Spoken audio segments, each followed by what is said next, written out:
Today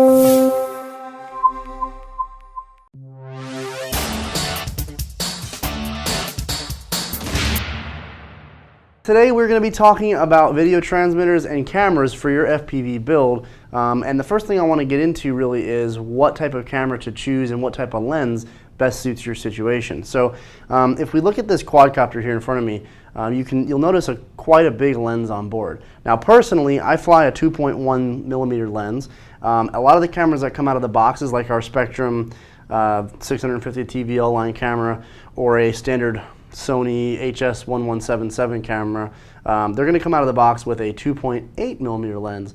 And you'll notice that this lens is a lot smaller than my big 2.1 millimeter lens. The difference between these two is that it's this really just field of view. So when I'm using the 2.1, I have a pretty wide field of view. I can see the things around me and out to the side. It's very similar to my own visual line of sight. I've got some peripheral, but with the 2.8, it's very focused and very narrow, but some people like to fly with that. So it really depends on what you want. So 2.1 is the wider the lens, the higher the number. 2.8 is the more narrow the lens.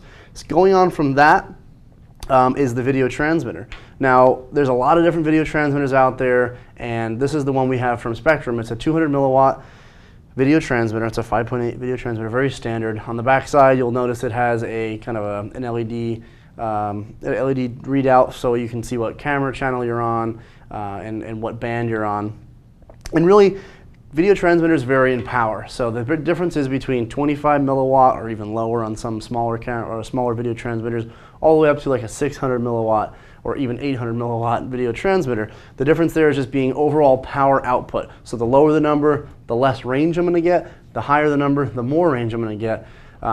If you're a guy that's out racing on the weekends and you run a 200 milliwatt transmitter and someone comes out with a 600 milliwatt transmitter, chances are he's going to stomp on your channel if you guys are really close to each other. It's just they don't play nice together, but if you're all running 200 milliwatt and you're all on the right channel, everything's going to be fine. So really, if you're looking to buy a video transmitter, usually start out with a 200 milliwatt and then make sure it's 5.8 and then make sure it works with your camera. Our Spectrum VTX works perfectly with our Spectrum camera, and so on. So that's pretty much it, guys.